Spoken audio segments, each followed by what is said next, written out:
You were talking about it the other day, and I was thinking, fucking hell, it's like we've got Gary Ridgway on the show here. What's going on? Yeah, I knew this guy. Which he one of us, disappeared. though? He vanished. There's a lot more, mate. A lot more on your side. You've got more red in your ledger. Hello and welcome to Talk Spooky to Me, the Ghost Story Guys Mail Show. I'm Brennan Storr. I'm Paul Bestall. And this is our opportunity to hear from you, our audience. Paul Bestall, my friend, how are you doing? I'm very well, thank you. Very well. Slow and steady week. Counting the days till the football starts again. I'm still on fire. Oh, really? Yeah, we haven't had any rain. Oh, that sucks. We forgot what rain's like in this country now. Which is a terrifying thought in England, of all places. That's like people on the West Coast forgetting what kombucha is. Well, we've been supposed to be having massive storms today. Nothing's happened.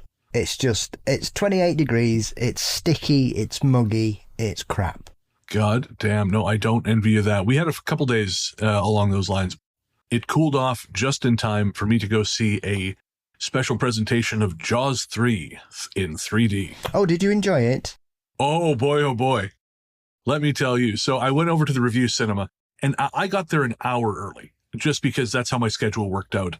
I was not prepared for the fact there was already a lineup an hour prior to showtime. This is more people, I think, than lined up to watch it when it was first released. Well, nobody wanted to embarrass themselves like that in the 80s, mate. And that's saying something. Yeah, no, it was bad. It's a bad movie. It was lots of fun. Again, it was in 3D. They had these little paper glasses. And what was fabulous about it is, let's face it, this is 1983 we're talking about. So you need to moderate your expectations when you watch a 3D film from that time, especially fucking Jaws 3, because if the 3D looked like hot garbage, which is what 3D looked like up until about 2009. It looked like hot garbage, and even now it's not great. It's just slightly cooler garbage. But there's some folks in that place who went in expecting apparently fucking Spider-Man Brand New Day level 3D on a film that cost as much as that one's catering budget. I went up to get some popcorn at one point, and there were two guys bugging the manager. One of them saying, well, look, I'm a 3D filmmaker, and this is not what 3D is meant to look like. Motherfucker, the film's 40 years old. Did they think Are you a 3D filmmaker in the past? No? Then shut the fuck up. Did he think it had been, like, re-scanned for a modern audience? Is that what they were thinking? I don't know. There was a lot of thinking happening. And it was hard to watch. Yeah, there were times where, the old eyes said to the stomach, hey, we should evacuate this place. But you just kind of turn away and then go back, and it was fine.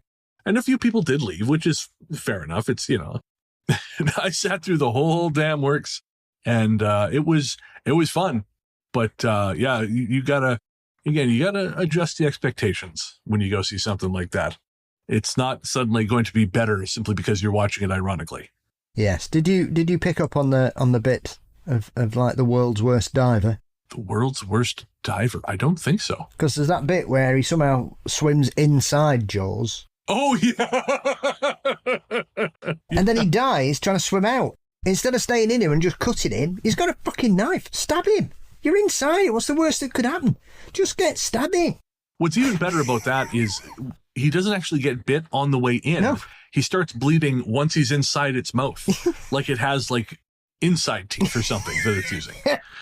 Oh, man. And then he dies with a conveniently placed grenade, just hanging far enough out of its mouth for someone to be able to set it off. Wow. That's an original idea. I wonder where they got that from.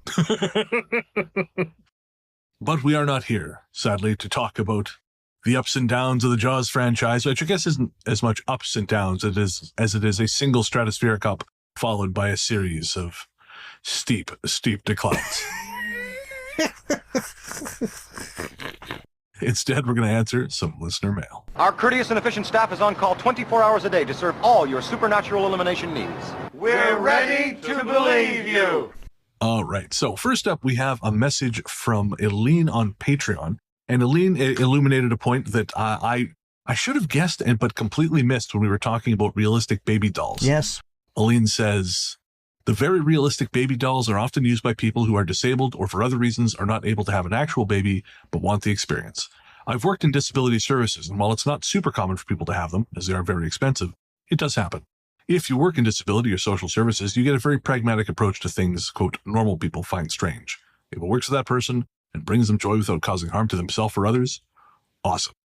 And you're totally right, Elaine. Absolutely. Again, that particular usage just went right over my head. Yeah, it's not many of them, though, that are used in that manner. I mean, they are banned by Harrods for a reason. Banned by Harrods? Yeah, they're frightening and too realistic. The documentary I referred to, I think, was called Reborners, and none of those people suffered from grief or loss. They were just women who wanted to collect them. I mean, these dolls can sell for over $3,000. Oh, man. The vast majority of people collect them as dolls. And they are obviously, completely take that on board. There's a very therapeutic usage for it. People who can't have children or people that may have lost a child, sadly, at an early age. But the majority of them, it's not for those reasons. And there's been numerous incidents over the years of police being called to parking lots because people have got them in baby seats in cars, and pedestrians have thought that they've left a baby in the car in hot weather and stuff, and so the police have broken in to get them out, and it's one of these fake babies. Interesting. Damn. Well, I mean, at that point, I don't have a lot of sympathy for you having to pay the deductible for your broken window. Have a sign. Substitute baby. Well, that's going to raise even more questions. Next up, Penny also on Patreon says, I loved Homer when I was a kid too. My dad had a PhD in the classics, so our house was filled with books. I became hooked on the Greeks. I recommend Edith Hamilton as a great resource or primer. I ended up getting a master's in English literature. Now I'm a lawyer, so tragedies and comedies are still central to my life. Penny, I believe it. My wife works with family law, and some of the shit I hear, it is truly insane. Next up is from Elizabeth on Patreon. Elizabeth says, holy shit, the lights at about 1:19 sounds exactly like something I saw in the mid-90s. This is, of course, on our most recent episode 246. It's a Strange World, isn't it? My friend and I were driving on a country road on a clear, bright night. Suddenly ahead of us up in the sky, 2 columns of huge, softly glowing orbs appeared out of nowhere. It was as if someone had flipped a light switch. As we gasped and started shrieking, "What the fuck is that?" The 2 bottom orbs in both columns moved in a sort of dancing, flitting motions, out of sync with each other. Then, as suddenly as they appeared, light switch off. They were gone. We both had the overwhelming sense that the orbs were sentient. Elizabeth, that is very cool. Thank you for sharing. That's a weird one. Have you heard anything like that, Paul? Columns of light? There have been a couple over the years, but they're not very common to have it like that. I mean, there is a very rare astronomical phenomenon which essentially gives the impression of a column of light up in the atmosphere coming from Earth. Okay. It is very odd, and it's not been captured often. But there is something that causes that, and I can't remember what it is off the top of my head because it's quite a while since I saw that. But that's usually more of a sort of column of, it's either dark or light. It's very distinct in it being just one colour or one shade. It's not often, especially this day and age, you don't hear many stories about strange lights in the sky and columns of light coming down. And it's been ages since somebody reported a UFO using a tractor beam or something, hasn't it? So actually, I don't even know if I realized that was a thing. I guess it's sort of part of the what do you call it? Not the lore, but it's like part of the UFO culture, like the media culture. Like I always see it in a spoof way, like in a Simpsons episode where Homer's too heavy to be pulled up or whatever. Yeah. But I don't think of it as an actual part of UFO lore. I mean, there are a few accounts. There was one, which I think was from Canada. And Peter Davenport mentioned it about 20 years ago. And I think a couple of people basically saw this disc flying over a field with some elk in, or moose or whatever, sort of dashing around in this open area. And above it was this disc that seemed to be chasing them around. And eventually one got separated from the rest of the herd and this beam shot out of the bottom of the UFO above it and picked it up and lifted it up. And the witnesses said, as it was watching, the UFO was trying to lift up at the same time, but it seemed to start wobbling because the weight of what it was trying to pick up seemed to sort of move its centre of gravity a bit. And then it just went whoop, and got it underneath it and then just flew off. Okay, so it's not that far off from a Simpsons episode. No, exactly. And I know the famous Australian incident. One of the witnesses, obviously, because in later years there was somebody, because everybody's always said, oh, he crashed, and he was flying his plane upside down, despite the fact that plane can't fly upside down because the engine cuts out immediately. But we'll ignore that. One of the witnesses that came forward about 30 years later, along with the guy that took these really weird photos the same night this happened, of that enormous blob flying across the Australian sky, which is really strange, was that somebody phoned the police and they found a report where he'd seen a flying saucer or object go across and there was a plane stuck to the side of it. Oh, Jesus. And that was the night he disappeared. Because he mentions that it was shining lights down on him in the cockpit and then it just goes, I'm sure many people have heard the original audio of that, which is absolutely fucking terrifying. That's clearly not a man flying a plane upside down. I don't give a shit what anybody says. Oh, yeah, no, no. Is it Peter Valentich? Oh, of course. Yeah, Jesus. Freddie Valentich. I don't. Anyway. Yeah. Him. Yeah, I think Freddie Valentich. Yeah, him. Oh, yeah. So there's more to that story than just him. I mean, you've got the audio, like I say. Don't listen to that audio if you're laid in bed at night, because it is. That's true. It's fucking terrifying. So that's really fascinating stuff, Elizabeth. Thank you again. Next, we have our Spotify Roundup. Spotify Roundup. First up, Stoico says, I saw the Evil Dead remake on Molly, and I was scared to go in my house for 2 weeks. Oh, yeah. Yeah, that'll do it. Next up, heliocentrism proponent says, the conversation about the movie 300 is one of the many reasons I don't go to the barbers anymore. Yeah. Oh, man. Going bald, like when Paul put me on to head shavers a couple of years ago, man, the best day of my life, because I have not had to go anywhere near a barbershop since. I fucking hate it. I've had problems with my barbers going back decades. I had a barber who killed himself. I had another one who told me all about the time she smoked crack and how she knew she was a crackhead right away.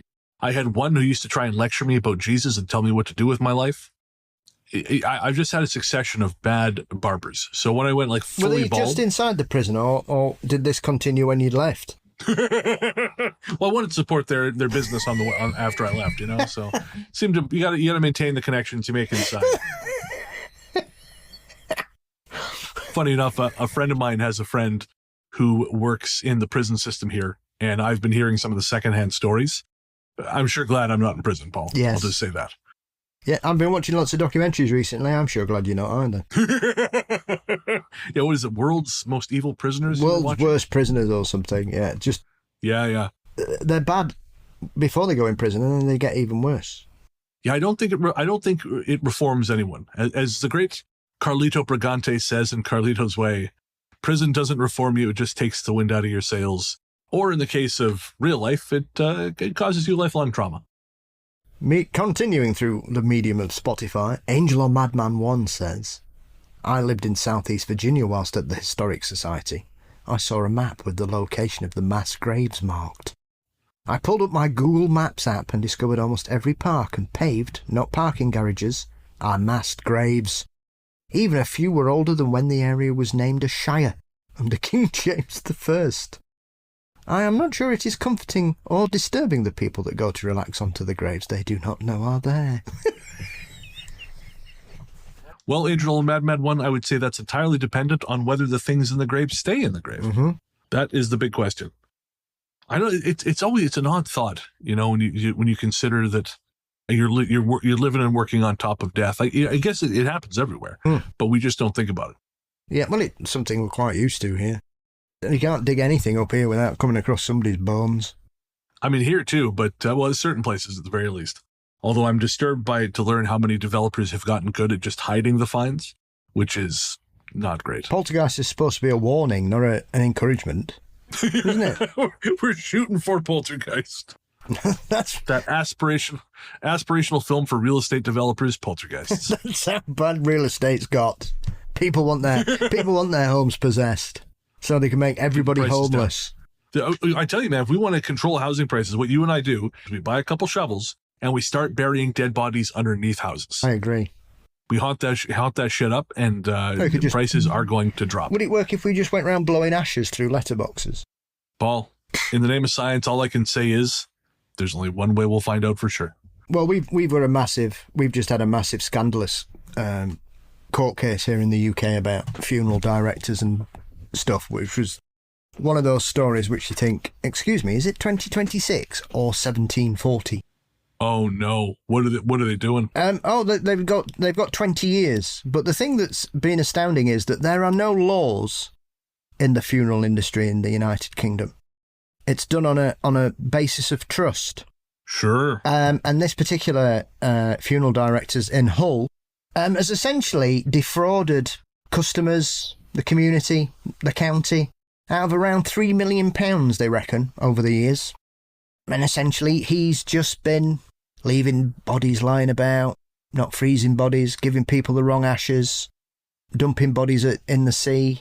Jesus. Just cremating about 7 things at people at once and just sort of scooping the ashes out, not giving a shit who's what. He gave a family an urn full of ashes for their dead child. Turned out it was dirt. Oh, man, that's fucked. And when they raided the funeral directors, they think there was 30 bodies there in various states of decomposition, including 2 people who had been there a year. What? Oh, God. And so it's all come out that the funeral industry in the UK is not regulated at all. I don't know why the disposal of dead things would be the sort of thing you just figure a handshake's probably going to cover it. That doesn't make a lot of sense to me. I mean, he's got the maximum sentence, which, is insignificant with the amount of people that have been affected by it. He's got 20 years. He's never apologised to anybody. He's apologised, but not to the families, so it's worthless. His lawyer probably told him, if you apologise, you open yourself up to civil litigation. I think that's the least of his concerns. If he's unlucky, they'll have sent him to Hull prison. Oh, Christ, yeah. Then he'll wish he was in a coffin, I think. Going by some of my friends' tales of their time in that particular establishment many years ago. Shotgun Frank's the gift that keeps on giving. Paul couldn't hold a man like Frank. It's like Odysseus. What kind of prison do you think holds a man such as this? Yeah, you'd have to put him in something like Wakefield. I'm imagining Shotgun Frank in one of the cubes from Demolition Man. Why not? Shotgun frozen in his hand. Next up is Shander, who says, "Not me crying all over again after hearing you read my comment, lol. I'm sorry to say we lost our other senior dog, Ginger. I guess she missed her friend Uhura. I'm hoping they're both having fun again now. I have some stories about pets current and past that are a little on the weird side. Thank you both for all you do." And Shander, thank you for sharing that. And I'm sorry to hear about Ginger. That is awful, and I know it gets easier with time, but it gets easier. It never gets easy. Very true. Very true. There's been a bit of a story here in the news that one of Radio 1's DJs had to put his dog down last week and he had to take a day off. And so it's caused a real conversation. The usual knobheads will go, "Oh, well, it's only a pet." Oh, Christ. Whereas most people, I think, yeah, that's pretty understandable. I think anybody that's gone through that, it does, losing a pet can be worse than losing a relative because half the time you've chosen your pet, not your relatives. I was going to say, I actually like my pets. I've got pets I wish I was related to. That's it. None of my pets have ever broken into my house and robbed my family. So, already the pets are up. Yeah. Well, they do steal biscuits and stuff sometimes, don't they? If all he took was a biscuit, I think I'd have had a lot happier childhood. I once had a Labrador steal a full pack of bacon. Greedy bastard. Okay, well, that's over the line. That's right. Put him down. And that's when I also pointed out, you never leave food anywhere near a Labrador at any point, No. ever.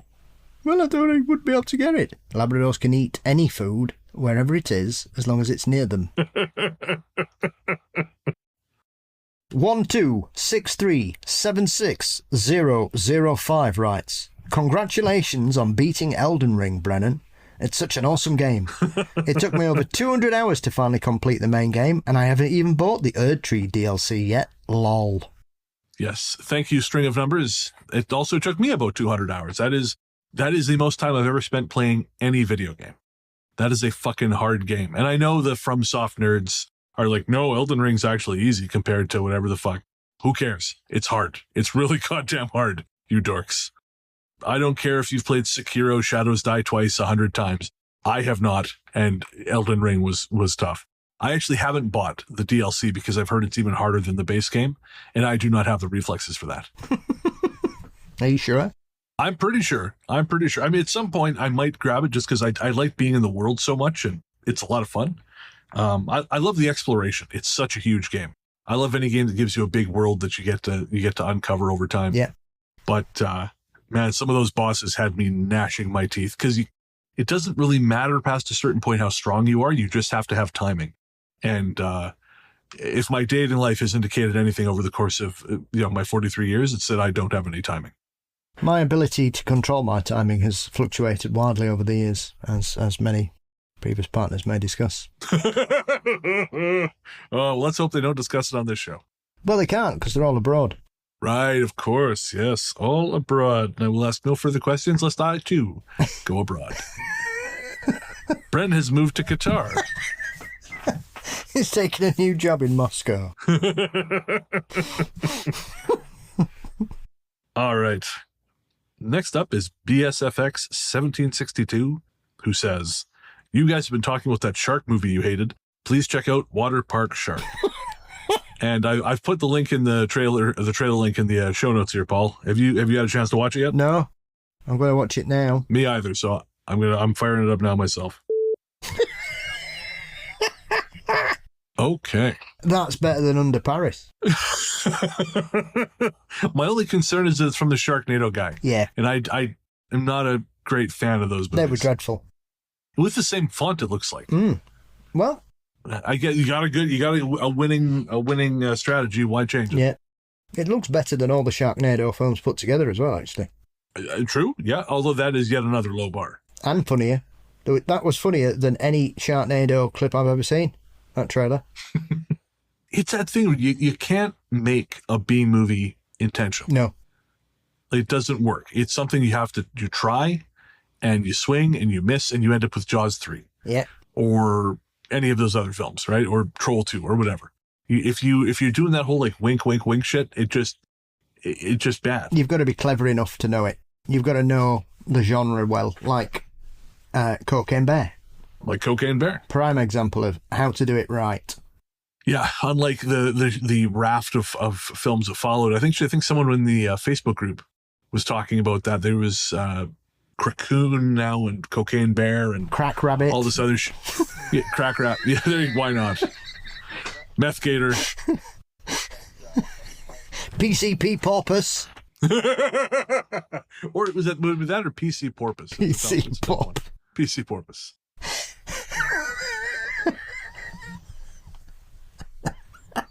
What do you think, folks? LS PC Durang. Porpoise. Pitch your drugged up creature feature show to us, folks. ghoststoryguys@gmail.com. We're going to take a quick break for some ads to let you think of some ideas.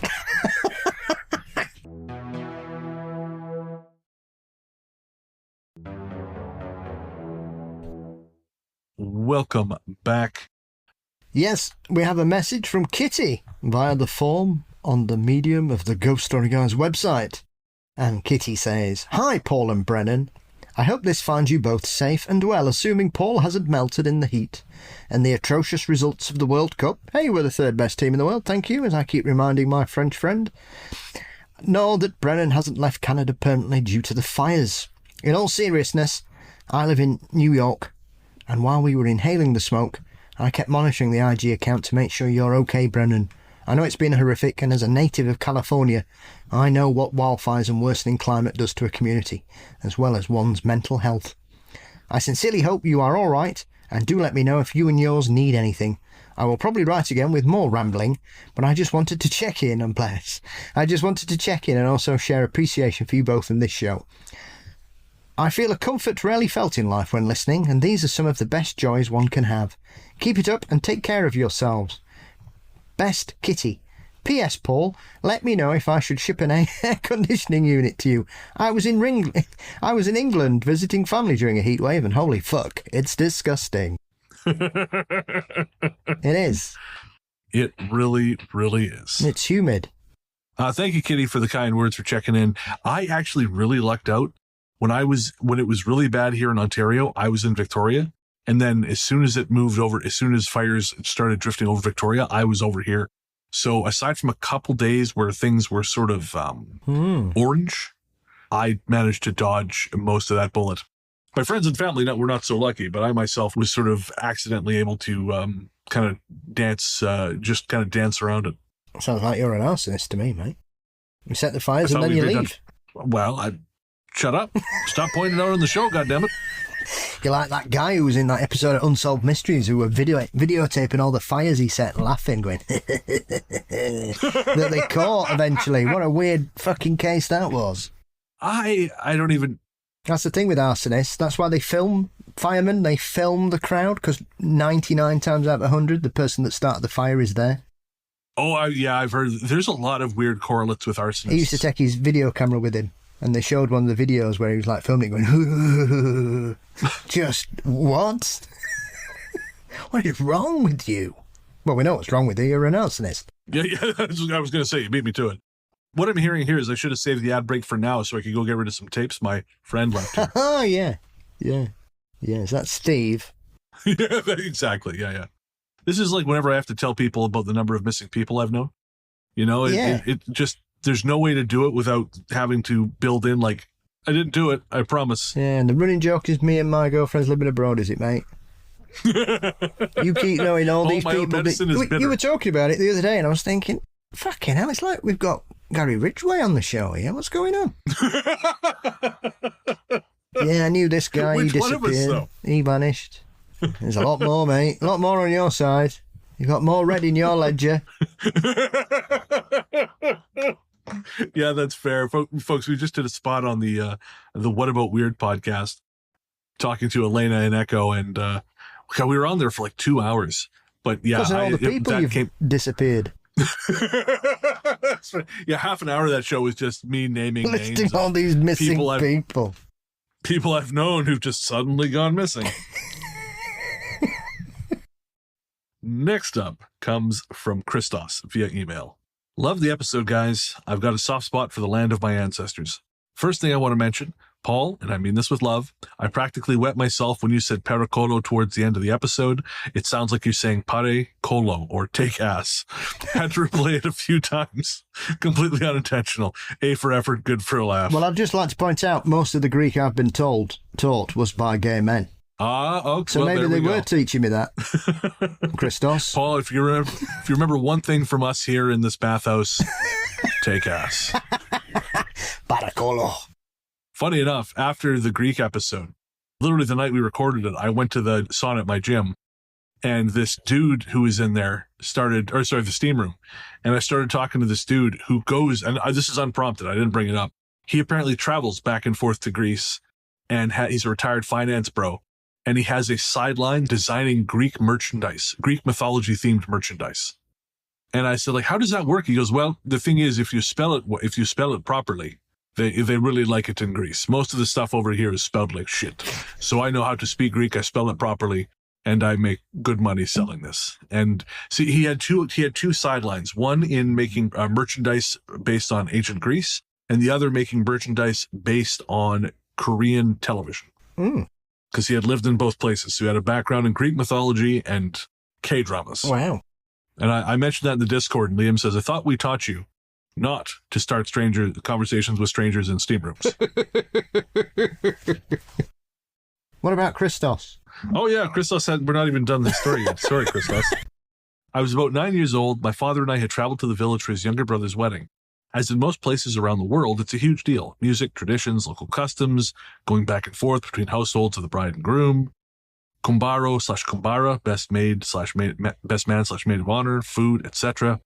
Maybe it was all the energy around the wedding that brought this about. It was the night before the wedding. All of my dad's side of the family was at my grandfather's house singing songs, performing customs like shaving the groom, preparing him for his future as man of the house, and lots of dancing. That night, my dad and I slept in the upstairs bedroom, his bed against the wall with photos/paintings. They looked more like really old photogrammed pictures, if you know what that is. Me against the exterior wall. I was having a tough time sleeping. At one point, I turned toward the photo wall and I started to see what looked like one of the images on the wall coming to life. I sat there for a second and I figured I was seeing stuff in the dark. I mean, it's a rural village, heavily forested on a mountaintop, a few streetlights. Rolled over and thought, I'm going to reassure myself it was nothing. Nope. It looked as if my great-grandfather, who died a few months earlier, was standing next to the image of himself. I sat there. It was all of like maybe 15 to 30 second tops. Then, nothing. I barely slept. I didn't tell my dad until years later. He thought it was comforting. It kind of is, but at the time I almost left one in my shorts. I'm heading over in a few weeks. I'll see if I can gather any stories from the area. There's a good amount of cryptozoological stuff, like horse-headed snakes. My grandmother had a story of her being chased by what sounded like an anaconda. Thanks, Christos. Yeah, keep us informed, Christos. That'd be lovely. Yeah, please do. That's extremely cool. Next up, Asia on Instagram writes, I recently discovered a dead mouse in the house, thanks to you. I started to see these massive flies, and I heard Brennan in my head say, flesh flies. I told my husband, and he said, of course you would know what flesh flies are. I'm always coming at him with crazy facts such as this, thanks to you two. That's fantastic. Well, I'm happy my suffering was of use to you, Asia, because that's brilliant. Oh God, those fucking flies! When I got back, thankfully they were all gone. So I think if something had died, I think it had been absorbed, or eaten or whatever. But yeah, thankfully they have not returned. It was a fun day taking down those traps, though. God, that was Passion Dale of the Flies. All right, and we have one more message, but before we get to it, we're going to take a second ad break.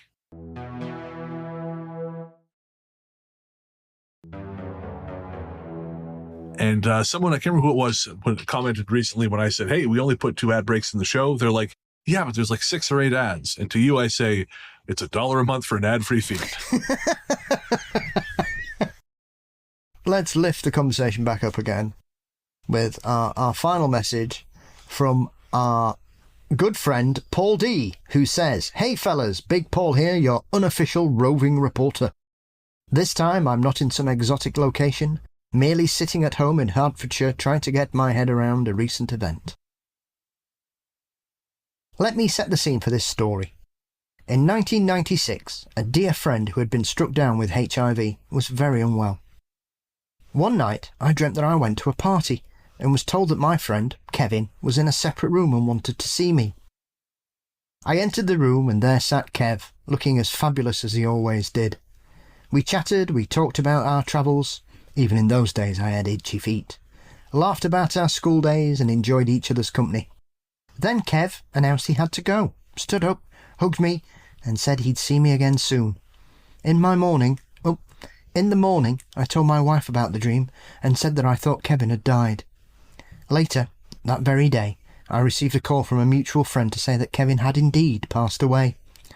I was obviously shocked and upset, but thought my dream meant little, as he was obviously on my mind, and knowing his condition. His passing was a distinct possibility, especially back in 1995. A few years later, I had another dream about another friend. When I awoke, I immediately had a sense of dread, and thought he, Eugene, had passed. Once again, I told my wife. Eugene was a former work colleague and welfare officer who'd been a huge support to me after my mum had passed away in 1993, from which point we became good friends. A few weeks later, whilst I was off work with a broken shoulder, I received a call from my manager to advise me that Eugene had died. He'd been suffering from cancer, but had told no one apart from his partner, so everyone was shocked at his passing. I didn't ask the specific date of his death, as to be honest I was a little scared in case it tallied with the date of my dream. Moving forward to 2002, once again I had a death dream. This time, somewhat randomly, I dreamt that Dudley Moore had died. As per my previous experiences, I told my wife, who jokingly said, "You better check the news." Lo and behold, it was announced later that day that Dudley Moore had passed away. I found this difficult to comprehend. Why Dudley Moore, and why the night before his death was announced? It's not as though diminutive comedy actors regularly occupy my nocturnal thoughts. What's wrong with you, Paul? Now, speak for yourself. Yes, come on, Paul, catch up. Everybody's doing it these days. Now, let's move to July 2026. My good friend Ben, a fellow follower of GSG, had a friend called Keith. I met him once in 2023, and he seemed like a nice ordinary guy. Then, a few weeks back, I dreamt that Keith had died. I had no reason to have him in my thoughts, but told Ben about my dream and expressed my fears. A week or so later, you've guessed it, Ben told me that Keith had also died, and to say I was shocked is an understatement, and I can't get my head around it. It's not as though I'm constantly dreaming about people dying. I'm more of a chimps riding bicycles or clowns crying over a lost dog kind of guy. You know, general weirdness. Although I do regularly dream about my mum, dad and brother who are all gone. So this latest event is difficult to grasp. Bearing in mind the aforementioned events occurred over a 30-year period, what do you guys think? Pure chance, coincidence or something else?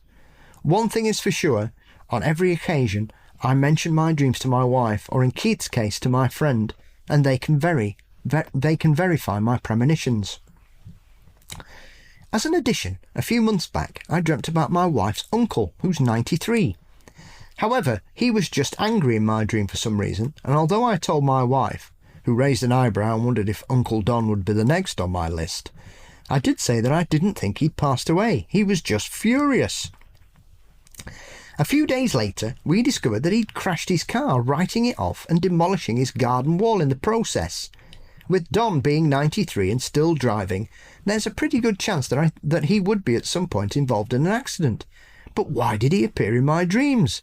It's not like I have regular contact with him. I guess I've been in his company no more than a dozen times since 93. I'd be interested to hear your comments. Chance, coincidence, something more, or am I the more convincing heir apparent to Derek Okora?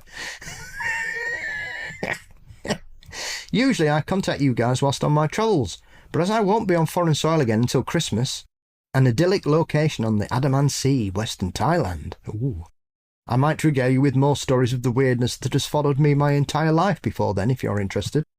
Regards as always, and keep up the good work. Big Paul. P.S. I'm writing this whilst listening to a BBC documentary about the Enfield poltergeist. Not sodding Danny Robbins. which reminded me that I went to the same school as Margaret and Janet Hodgson. Although I was a few years older than them, they were always known to be very strange kids. I would imagine you're listening to the Reunion documentary that was on Radio 4 a few years ago, Paul. Oh, okay. Very cool. Where they had the original BBC reporter Ros Atkins, I think her name was it Ros Atkins? She went there in 1978 and recorded loads of stuff happening while she was there. And so, interesting. 40 years later, they did a reunion of people. So they had the police officer who saw the chair slide across the kitchen when nobody was in the room. Oh, cool. The photographer, Graham, who always will defend his version of events. I think Janet and Margaret were on it as well. One of their rare appearances. Ros and a couple of others.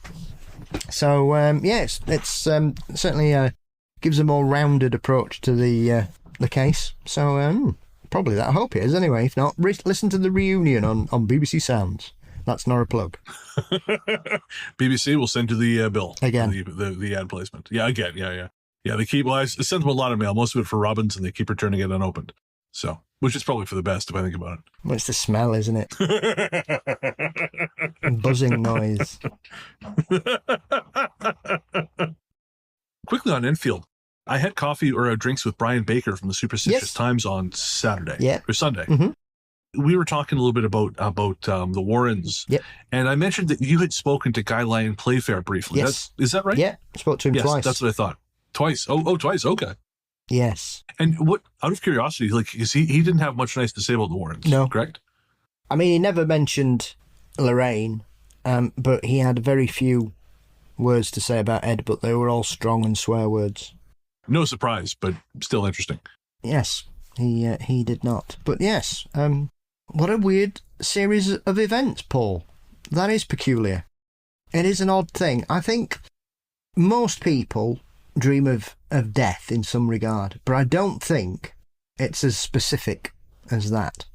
I mean, obviously, like you say, your first friend, Keith, sadly, was many that we lost to HIV in that period.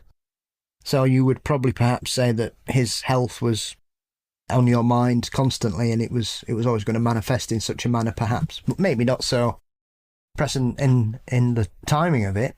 But when it starts to happen more than once, especially about people you don't really know that well, then that's weird. I don't think it's a chance. I don't think it's a coincidence. We've seen too much of this by this point for us to say, oh no, that's just whatever. You know, like if you were regularly having dreams of people dying and it didn't happen, you know, and then you had some of these that, you know, it was just like the odd one that hits. Well, that's fine. But, you know, like that'd be one thing. But if this is very specific, no, this to me is almost so commonplace as to be surprised that someone would have to ask, you know, which is not to discount you asking, Paul. I'm glad you did, but it just seems like I think about like the dreams I've had, the precognitive dreams I've had, or, you know, the shooting in LA. And then I was in LA at a shooting under a freeway bridge, just the same way I had been in the dream. The only difference was it was daytime, not nighttime. I think we actually talked about this recently, where there was that one filmmaker we're in mutuals with, who had posted about having a dream that his friend's wife is pregnant. He texted the guy and said, "Oh, that's really funny, but I had this dream." And his friend texted him back and said, "Oh yeah, no, she is. We just hadn't told anyone yet. She's due in October." And this dude was freaking out about it. So I sent him a DM and said, "Oh man, don't worry about it. This shit happens." I told him about, you know, the very quickly rundown of like the time it happened to me, or the time that Nick dreamed about bumping into an old coworker who's having a hard time with some paperwork, and about her dad, about real estate. And then when Nick called her to check on her, not mentioning the dream, her friend said, "Oh yeah, my dad died and I'm trying to sort out his house." So it's like, it's just a thing that happens. Do we understand how or why? Fuck no. But I would say this is just, this is just a thing that happens. And I would say if you've had other experiences, which, you know, based on everything you've told us, you have, I think you're just very sensitive to these things. I suspect if you don't have a dream journal, I suspect if you start keeping one, I think you'll find even more. Yeah, very much so. It'd be those kind of things have really interested me. That often, is it a suggestion that perhaps this message goes out to several people, and it's only people like Paul who hold on to it? Yeah, and everybody else just kind of brushes it off and think, "Oh, that's a bit weird," or just doesn't worry. It's one of those, you know. It's one of those things you can't explain. And people always, "Oh, well, it's just coincidence." But it's extremely specific. You know, it's not like, I've dreamt of a famous actor who died. Because, to be fair, I obviously know who Dudley Moore is, but I would imagine the average person in 2002 in the UK wouldn't have known who Dudley Moore was, because his zeitgeist had long passed, and he'd lived in America for the best part of 30 years. Oh, interesting. So I didn't know he'd moved to America. He wasn't that... I mean, he was obviously well known in certain circles, but he wasn't like a household name by that point. People certainly knew who he was, but you had to be of the era of, you know, the 60s and 70s, and obviously some of his films, because he didn't really do much film work after the mid-80s either. You know, after 10 and the like, and Arthur... and the sequel, but, you know, that's sort of mid-80s, isn't it? It's 40 years ago. So even by the time he passed, he would have been, you know, 20 years in the rearview mirror.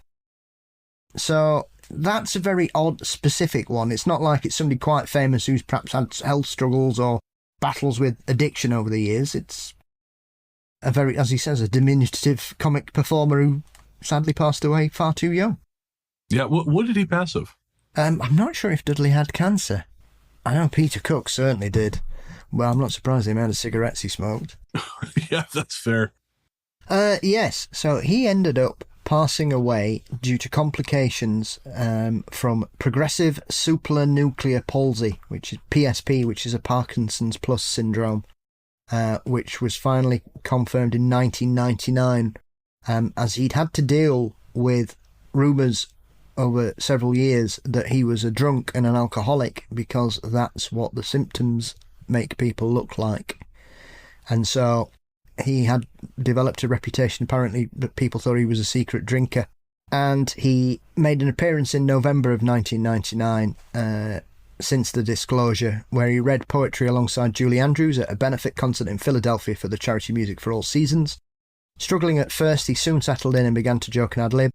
He then received a standing ovation for what was to be his last ever public performance, and his disease would quickly progress, eventually requiring him to use a wheelchair. And he passed away in March 2002 as a result of pneumonia secondary to immobility caused by his PSP at the age of 66. His last words were, "I can hear the music all around me." Well, that's lovely. His last wife was barred from the funeral because apparently she'd taken advantage of his illness before their divorce. Oh, that sucks. His previous wives were all invited because he was married 4 times. Well, I mean, I guess it's nice he was on good terms with him. Yeah, we'll go with that. Yeah. It's not like Dick Emery's funeral where about 4 of them turned up and one of them was his mistress. Oh. And 2 of them went, "We're not getting involved with this," and just sat at the back out the way and let the last wife and the last mistress just duel it out for who was the most upset, like throwing themselves at the coffin. Life is all a show for some. You know, I want to pay some veiled woman in black to like sit at the back of my funeral and then just leave before the whole thing's over. Yeah, you always want a mysterious person to turn up at your funeral. That's it. There was one at my great grandfather's. No, I think it was my grandfather's service. There was apparently a woman in black at the back that no one knew, as I recall. He passed shortly after I was born, but no one knew who she was, and he did not have any friends. He died alone in a trailer in the town of Golden, BC, with I want to say some mustard in his fridge. That was it. He was a drunk. He was a chef, but a drunk and a prick. And he was given up for adoption as a little boy. And so my family's always wondered if it was his biological mother who turned up at the funeral. But I think Mistress is funnier. Could have been somebody from the mustard company. Good. It worked as it should. The mustard works. Release the batches. So, yeah, no, Paul, again, it sounds... The why of it is always the toughest thing. And I think it's almost pointless to think about the why of it because, you know, you're almost explaining things away. You're almost explaining things we don't understand away with other things we don't understand. I know Soraya has his theories about sort of this information, like we learn this information in the future. And so it strikes us in a certain way and we send it back, like kind of like the whole brick universe idea or like, you know, whatever the fuck you call it, lucite block, the idea that time is all kind of one thing. Yep.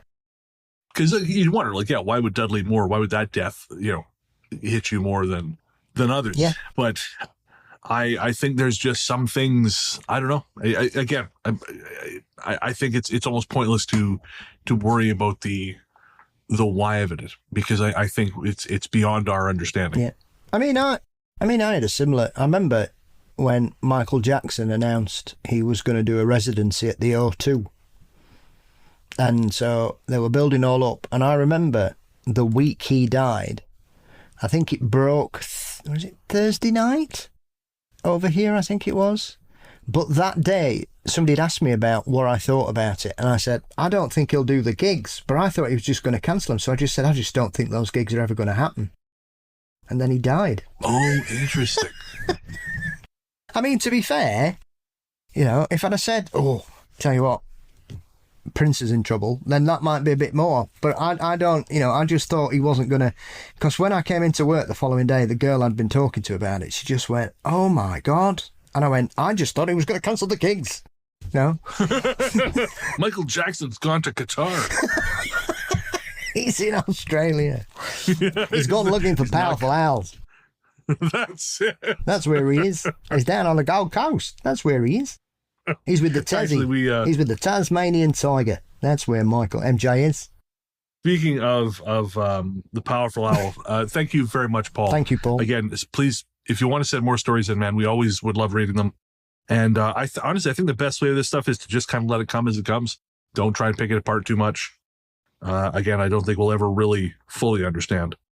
But we had a message from Beth on Instagram who sent us it was her husband who sent us the Powerful Owl quote that we played on the show. And so just before we head out here, Beth says, "Hi, Paul and Brendan. Love the latest episode. I actually listened whilst getting ready to attend my post-grad graduation ceremony. My research specializes in advancing career opportunities and inclusivity for autistic and ADHD folks like myself.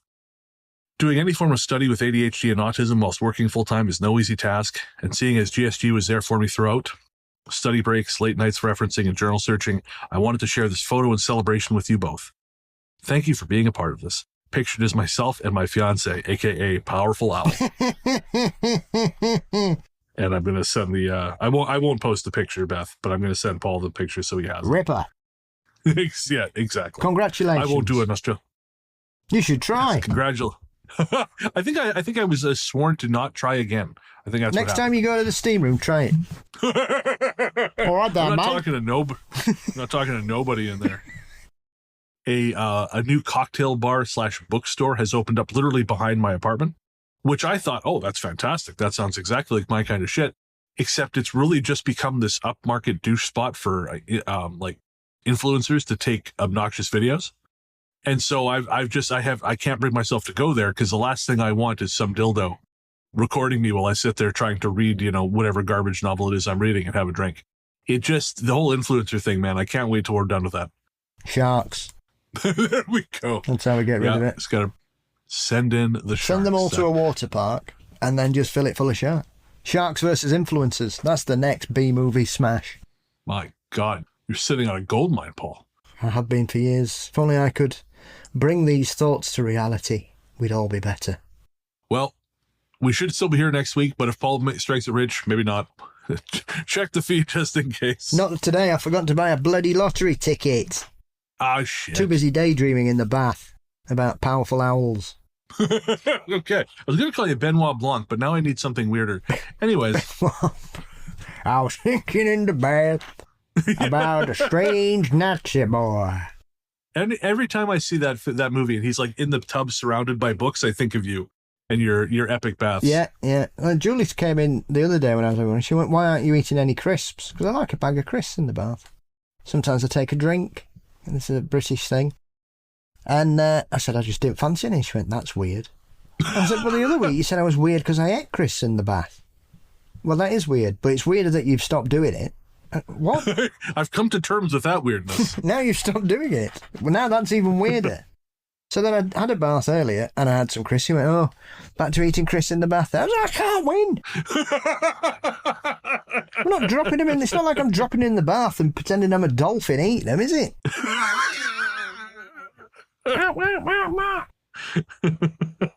Well, now I'm disappointed.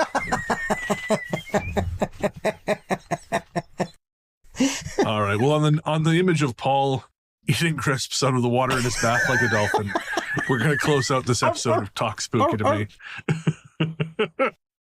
Thank you to everyone who sent in your comments, your questions, your funny stories, your ghost stories. We appreciate every single one of you. Keep doing that. Keep commenting on Instagram, Facebook, YouTube, TikTok, all those places. We are the Ghost Story Guys on Instagram. We are the Ghost Story Guys Cabin on Facebook. We are Ghost Story Guys on TikTok, r/Ghost Story Guys on Reddit. And you can also fill out a form on our website at ghoststoryguys.com. And you can email us at ghoststoryguys@gmail.com. Paul, my friend, where can everyone find you online? You can find me hiding behind mysteries and monsters, lurking on most social media platforms and all podcast sites. Fabulous. I'm Largely the Truth on Threads, Instagram, Blue Sky, and Letterboxd. You can find my horror fiction show Fear Daily, co-authored with Brandon Scheck Snyder, everywhere fine podcasts live. You can find me reading audiobooks over on Audible, and you can find my personal website at largelythetruth.com. And of course, it would hardly be an episode of Talk Spooky without a song. This time around, I am proud to present a new track from our longtime friend of the show, Vampire Stepdad. Woo! Yes, sir. I'm always stoked when VSD drops a new track. He's such a nice guy, such a talented guy. I will never get tired of playing Vampire Stepdad music on this show or just in my ears generally. The track is called Late at Night. It was released on July 17th, and you can get a copy at vampirestepdad.bandcamp.com. You can also find more at vampirestepdad.com or by searching for Vampire Stepdad wherever you get your tunes. And if you like what you hear, I strongly encourage you, if you've not heard any of his previous albums, to check out all of them. They're all very good. His Love Bites EP is my favorite record of all time. It's a masterpiece, and everything else is varying shades of also very, very good. That one, it's hard to talk. It's an unfair curve because that one is so good, but everything else is wonderful as well. And again, that's Vampire Stepdad, available at vampirestepdad.com. And I think that's going to do it. So Paul and I will be back next week with episode number 247. And until then, we will leave you with Vampire Stepdad and Late at Night.